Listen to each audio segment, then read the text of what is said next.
নমস্কার বন্ধুরা। তো বেরিয়ে গেল অন্নপূর্ণা যোজনার পাড়া তথ্য সংগ্রহের ফর্ম। তো আজকের এই ভিডিওতে আমি ফর্মটিতে কোথায় কি ফিল আপ করতে হবে সব ডিটেলসে বলবো।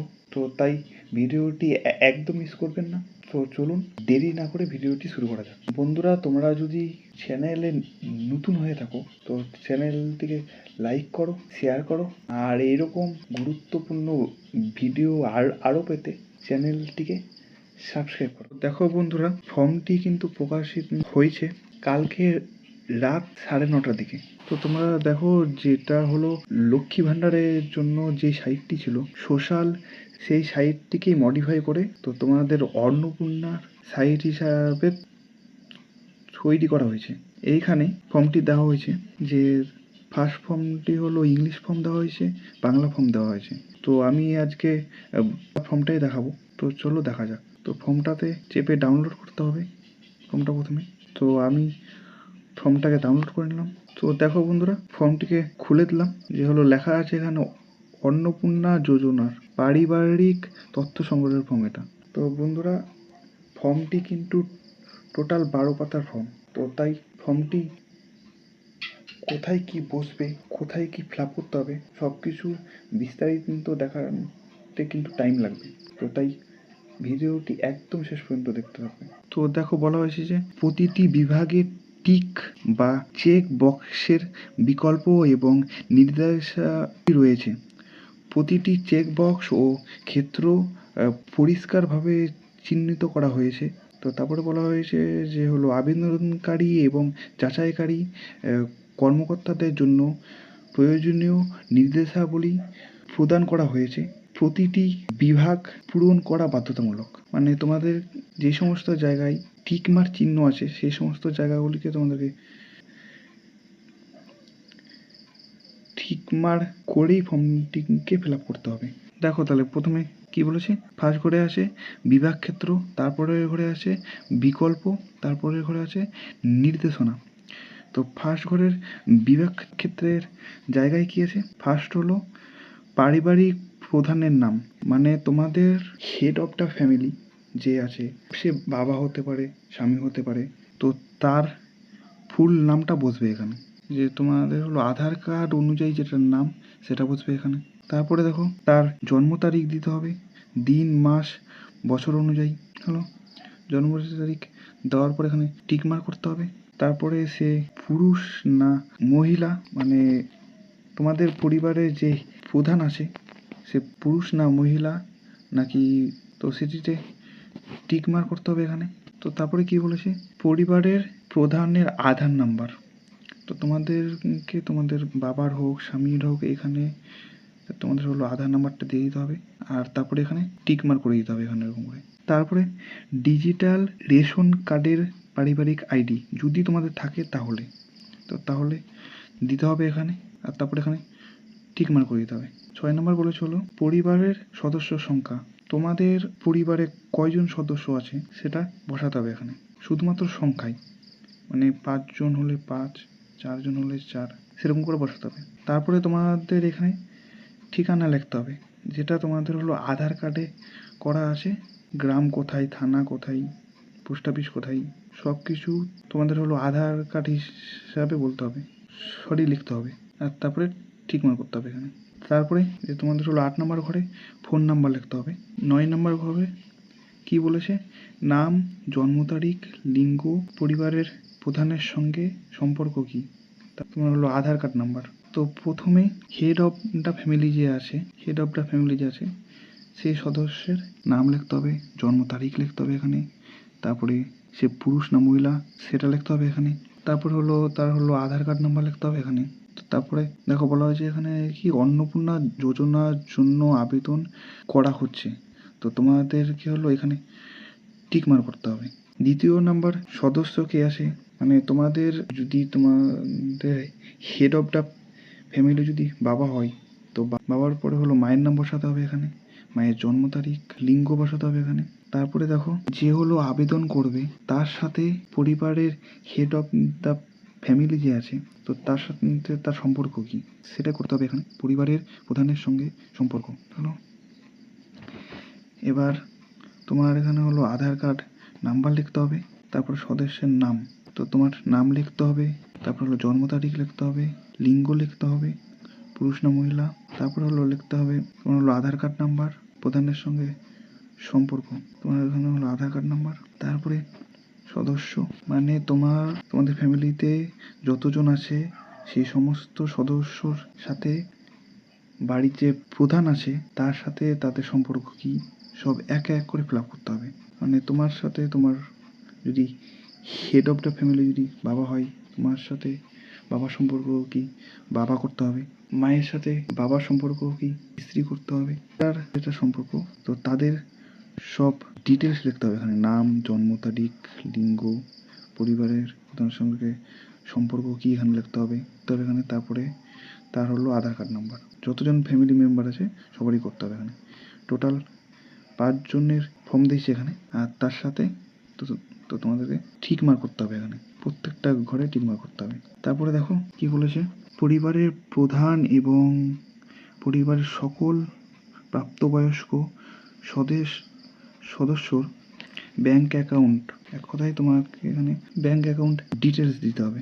প্রথমে হলো হেড অফ দ্য ফ্যামিলি, মানে প্রধান যে আছে, তোমার বাবা হতে পারে, স্বামী হতে পারে, যে আছে মা হতে পারে, তার ব্যাংকে কোন ব্যাংকে তোমার হলো মানে তোমার কোন ব্যাংকে তোমার বাবার অ্যাকাউন্ট আছে সে ব্যাংকের নাম, তারপর হলো অ্যাকাউন্ট নাম্বার, তারপর হলো আইএফএসসি কোড, ডিবিটি ক্রেডিটের জন্য আধার লিঙ্ক যুক্ত ব্যাংক অ্যাকাউন্ট প্রদান করতে হবে।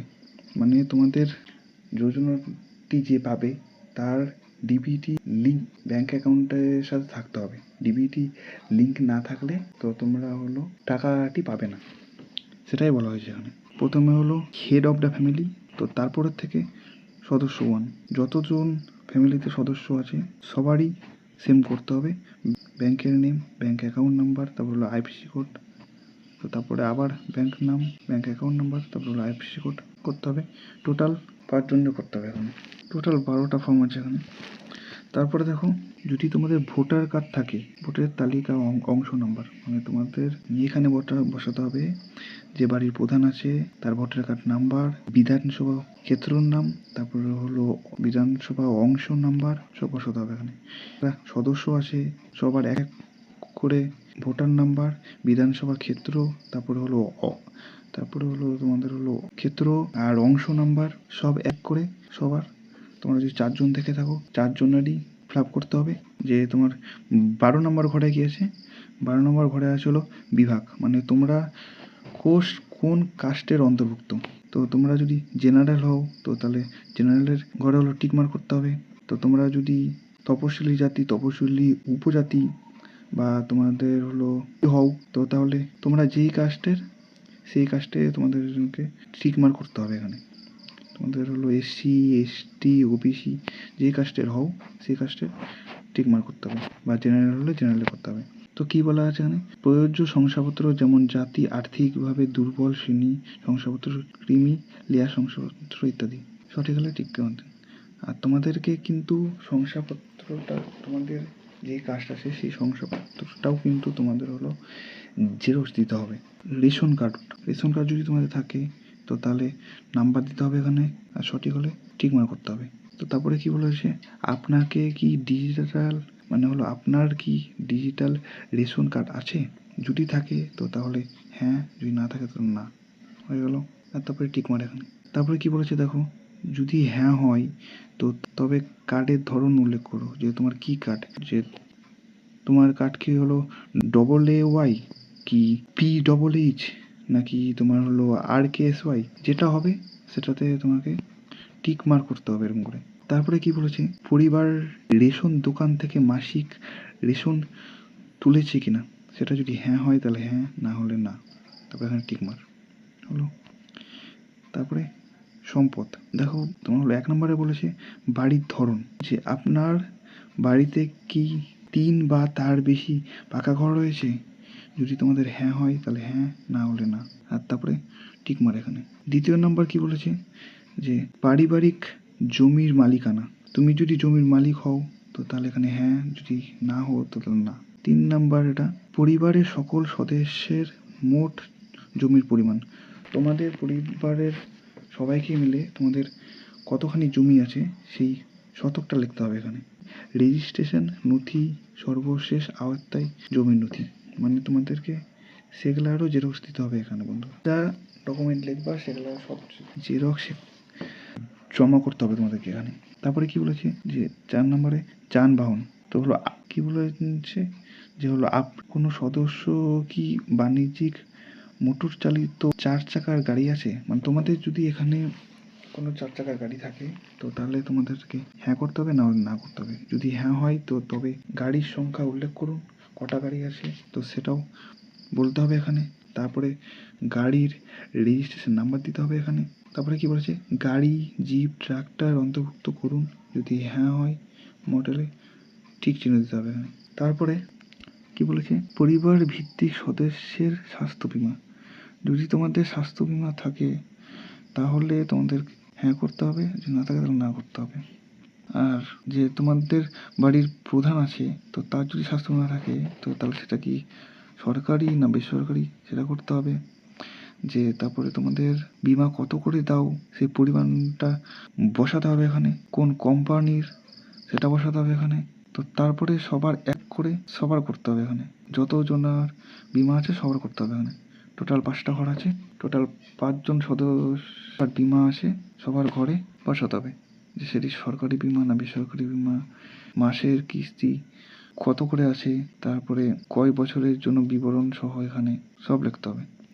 তারপরে কি আছে যে তোমার পেশা কি, যে হলো আয় আর পেশা, তো কি বলেছে কোনো সদস্য কি আয়কর বা পেশাগত কর প্রদান করে, মানে তোমরা যদি ট্যাক্স প্রদান করো তাহলে হ্যাঁ করতে হবে, যদি না করো তাহলে না করতে হবে। তারপরে কি বলেছে যে পরিবারের সদস্যের প্যান কার্ড, যদি প্যান কার্ড থাকে তো তাহলে তোমাদেরকে হ্যাঁ করতে হবে, যদি না থাকে তাহলে না করতে হবে সবারই। এখানে হলো যে প্রধান আছে বাড়ির প্রধান, তো তার নাম প্যান কার্ড নাম্বার, তারপরে বাদবাকিদের এক করে নাম প্যান কার্ড নাম্বার, সদস্য 1 সদস্য 2 সদস্য 3 সবারই নাম প্যান কার্ড নাম্বার হলো।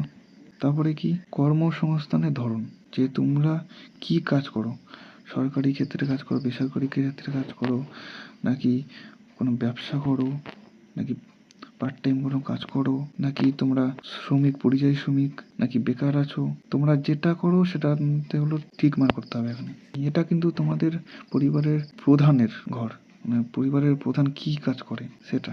তারপরে কি বলেছে সব উপযুক্ত ঘরের ঠিক চিহ্ন দিন, যদি থাকে প্রয়োজনীয় নথি ঘোষণা জমা দিন। যাই হোক এবার হ্যাঁ, তারপরে সেম প্রথমে, তারপরে বাড়িতে যে যতজন সদস্য আছে সবার, সরকারি কাজ করে কি বেসরকারি কাজ করে সবার একবারে করতে হবে। হয়ে গেল, দেখে নিবা এগুলো 4 5 প্রত্যেকটা ঘরে 5 জন করে সদস্য দিয়েছে, তোমাদের যদি বেশি হয় তো তাহলে সেটা দিতে হবে না, যদি তোমাদের 4 থেকে 5 জনের মধ্যে সদস্য হয় তো তাহলে তোমরা হলো দিয়ে দেবে। তারপরে কি বলেছে দেখো যে পরিবারের প্রাপ্তবয়স্ক সদস্যদের সংখ্যা এবং পরিবারের এক কথায় তোমাদের পরিবারে কয়জন শিক্ষিত আছে আর কয়জন হলো অশিক্ষিত আছে, বা এক কথায় কয়জন পড়াশোনা জানে না সেটাই বলা হয়েছে এখানে। তো যে শিক্ষিত আছে তার এখানে নাম, তো তোমাদের পরিবারে কয়জন শিক্ষিত আছে সেটার সংখ্যা বসাতে হবে এখানে। যদি 5 জন থাকে 5 জনই তো 5 লিখতে হবে, 4 জন থাকলে 4 জন, 2 জন থাকলে 2 জন, সেরকম করে লিখতে হবে। এবার যে প্রধান আছে পরিবারের প্রধান সে কি শিক্ষিত, যদি শিক্ষিত হয় তাহলে শিক্ষিত করে টিক মার্ক করতে হবে, যদি শিক্ষিত না হয় তো তাহলে অশিক্ষিত করে টিক মার্ক করতে হবে। তারপরে হলো সেম প্রসেস, যে যতজন সদস্য আছে সবার ঘরেই তো তারা শিক্ষিত কি অশিক্ষিত সেগুলো সব টিক মার্ক করতে হবে, সেটা তোমরা হলো দেখে নেবা, তো আমি একটা করে দেখিয়ে দিলাম। তারপরে দেখো কি বলেছে 5 নম্বরে যে কোনো সদস্য কি কোনো সাংবিধানিক পদ, যেমন মন্ত্রী, সংসদ, বিধায়ক, পৌরসভায় কাজ করে সংস্থা, পঞ্চায়েত সংস্থায় প্রাক্তন বর্তমান ধারক, যদি তোমাদের ফ্যামিলির কোনো সদস্য কাজ করে থাকে মন্ত্রী বা সংসদ বা বিধায়ক সেই সমস্ত পোস্টে বা পদে, তো তাহলে তোমাদেরকে করতে হবে হলো হ্যাঁ, আর যদি না কাজ করে থাকে তো তাহলে না করতে হবে। হয়ে গেল। তারপরে কি বলেছে যে কোনো সদস্য কি সরকারি পেনশন পায়, যদি পেনশন পায় তাহলে হ্যাঁ, আর যদি না পায় তাহলে না। তারপরে কি বলেছে কোনো সদস্য কি জিএসটি নির্বিন্দিত আছেন, মানে তোমাদের কোনো সদস্যের যদি জিএসটি নাম্বার থাকে বা জিএসটি দিয়ে থাকে তো তাহলে করতে হবে হ্যাঁ, জিএসটি না দিয়ে থাকে তো তাহলে না, যদি জিএসটি নাম্বার না থাকে তাহলে। আর তারপরে এখানে টিকমার না সরি, জিএসটি নাম্বারটা দিতে হবে এখানে। তারপরে কি বলেছে যে পরিবারের মোট বার্ষিক আয় কত, তোমাদের বছরের আয় কত। যদি 1.5 লাখ হয় তাহলে 1.5 লাখ দিবে, 2 লাখ হলে 2 লাখ দিবে, যেটা হবে সেটা দিবে। তারপরে কি বলেছে যে অন্যান্য পরিচয় নথি সিএএ হলো আবেদনের বর্তমান অবস্থা যদি থাকে, যদি হলো আবেদন না করা থাকে তো তাহলে হলো না করবে, যদি হলো আবেদন করা থাকে তো তাহলে হলো হ্যাঁ করবে। তারপরে কি বলেছে যে ইস্যু করা হয়েছে যদি হ্যাঁ হয় সার্টিফিকেট নাম্বার, যেগুলো সার্টিফিকেট নাম্বারটা দিতে হবে এখানে। তারপরে কি সদস্য 1 প্রয়োজন হয়, মানে তোমাদের পরিবারের সদস্যের মধ্যে আর সিএএ করা আছে তো তাদের সব 1 2 3 4 করে 5 পর্যন্ত দেওয়া আছে। যতজনের করা আছে যদি করা থাকে তো তাহলে হ্যাঁ করবে, যদি করা না থাকে তাহলে না করবে। তারপরে 7 নম্বর গেল ইস্যু করা হয়েছে না, ঠিক আছে। তারপরে এখানে দেখো কি বলা হয়েছে যে অন্যান্য কিষাণ ক্রেডিট কার্ড, যদি তোমাদের কিষাণ ক্রেডিট কার্ড থাকে, শিল্পী ক্রেডিট কার্ড, কিষাণ ক্রেডিট কার্ড, মৎস্যজীবী ক্রেডিট কার্ড, এক কথায় তোমার যদি ক্রেডিট কার্ড থাকে, ফার্স্টের ঘরে পরিবারের প্রধানের যদি ক্রেডিট কার্ড থাকে তাহলে ক্রেডিট কার্ডের নাম্বার বসাতে হবে, তারপর হলো আইডি সংখ্যা বসাতে হবে এখানে, তারপরে যে তারিখে ক্রেডিট কার্ডটা তৈরি হয়েছে সেই তারিখটা বসাতে হবে এখানে, তারপরে বাকি সদস্যদের এক করে, বাকি সদস্য যারা আছে মা, বোন, ভাই, তুমি, নিজে, সবার বসাই দিতে হবে। কি বলেছে এসআইআর 2026-এর নাম বাদ পড়ে থাকে তবে মামলাটি ট্রাইব্যুনাল বিচারাধীন কিনা। যদি তোমাদের এসআইআর 2026-এর নাম বাদ হয়ে যায় তাহলে সেটা ভ্যালিড কিনা, সেটা যদি ভ্যালিড হয় তাহলে হ্যাঁ করবা, যদি ভ্যালিড না হয় তো তাহলে না করতে হবে। হলো। তারপরে কি আছে প্রত্যেকটা সদস্য মানে প্রথমে পরিবারের যে প্রধান আছে তার করতে হবে, তারপরে যে পরিবারের সদস্য আছে তো তাদের করতে হবে। হয়ে গেল। কি বলেছি যে সামাজিক মর্যাদা নির্ভরশীল ব্যক্তিগণ, কি বলেছে বিদ্যালয়ে পরিবারের সকল শিশুর বিবরণ, যারা তোমার পরিবারে যতজন বাচ্চা আছে সেই যদি তোমাদের পরিবারে চারজন বাচ্চা থাকে, চারজনের মধ্যে কয়জন হলো স্কুলে পড়ছে তো তাদের বিবরণগুলো দিতে হবে এখানে। যে হলো এখানে যে তোমাদের 4জন যদি থাকে তো ফার্স্ট জনের এখানে নাম দিতে হবে, শিশুর নাম দিতে হবে এখানে, শিশুর সদস্য নাম, তারপরে শ্রেণী কোন ক্লাসে পড়ছে, বিদ্যালয়ের নাম দিতে হবে, কি পড়ছে সেটা দিতে হবে, তারপরে সরকারি স্কুলে পড়ছে কিনা সেটা দিতে হবে, বা সরকারি না বেসরকারি সেটা দিতে হবে, বাকি যদি মাদ্রাসা হয় তাহলে মাদ্রাসা দিতে হবে। যেটা হবে তোমাদের ফিল আপ করতে হবে। তোমাদের পরিবারে 10জন শিশু থাকবে, যদি 2জন থাকে তাহলে 1 আর 2 ফিল আপ করবে, যদি 4জন থাকে তাহলে 1 2 এই তোমাদের 3 আর 4, আর যদি 5জন থাকে তাহলে 5টা করেই ফিল আপ করতে হবে। তারপরে কি বলেছে শিশুদের টিকাকরণ বর্তমান অবস্থা, যদি টিকাকরণ হয়েছে তো তাহলে তোমাদেরগুলো হ্যাঁ করতে হবে, যদি টিকাকরণ না হয়ে থাকে তো তাহলে না করতে হবে। প্রত্যেকটা শিশু দিতে চাই তোমাদের যদি পরিবারে 2টা শিশু থাকে তো তাহলে তোমাদেরকে 2টা ঘর করতে হবে, যদি 1টা শিশু থাকে তো তাহলে তোমাদেরকে হলো 1টা ঘর করতে হবে, যটা শিশু থাকবে ততটা ঘর ফিল আপ করতে হবে তোমাদেরকে। তারপরে কি বলেছে সরকারি প্রকল্পের আয়ত্তার সুবিধা, যে তোমরা কি সরকারি প্রকল্প পাও, কি বলেছে আপনি কি কোনো সরকারি প্রকল্পের সুবিধা পাচ্ছেন, যদি পেয়ে থাকো তো তাহলে হ্যাঁ করতে হবে, না পেয়ে থাকলে না। আর কোন সরকারি সুবিধা তোমরা পাচ্ছ, যুবসাথী, যেমন সরকারি সুবিধা হলো যুবসাথী বা বার্ধক্য ভাতা বা বিধবা ভাতা, সেরকম কি পাচ্ছ সেটা বলতে হবে এখানে তোমাদেরকে। এরকম করে প্রত্যেকটা সদস্যর ক্ষেত্রেই বলতে হবে। এটা 10 নম্বর ফর্ম গেল। এবার জায়গাটাতে দেখো লেখা আছে বাদ দেওয়া হলে কারণ অফিসিয়াল কর্তৃক পূরণীয়, যে তোমাদের এই জায়গাটাতে ফাঁকাই থাকবে, এটা শুধুমাত্র অফিসিয়াল যারা বসে আছে বিডিও অফিসে বা তোমাদের হলো এসডি অফিসে তো তাদের জন্য হলো ঘরটা আর হলো ঘরটা। এবার কি বলেছে দেখো ঘোষণা ও সম্পত্তি, যে বলেছে কি বলেছে এখানে যে হলো আমি এই মর্মে ঘোষণা করছি যে উপরের প্রদত্ত তথ্য আমার জ্ঞান ও বিশ্বাস অনুযায়ী সত্যি এবং প্রযোজ্য ক্ষেত্রে আমি সকল সহায়ক নথি প্রদান করছি এবং উপরের উল্লিখিত কোনো মানদণ্ড বাদ দেইনি। আমি আমি যে হলো অবগত আমার প্রদত্ত কোনো তথ্য মিথ্যা প্রমাণিত হলে আমার সামাজিক সুরক্ষা সংক্রান্ত সুবিধাসমূহ বন্ধ হতে পারে। মানে তুমি যেগুলা উপরে তথ্য দিলা সেগুলা যে তোমার সঠিক সেটাই বলা হয়েছে এখানে, সেটাই টিকমার্ক করতে হবে এখানে তোমাকে সম্পত্তিতে। হলো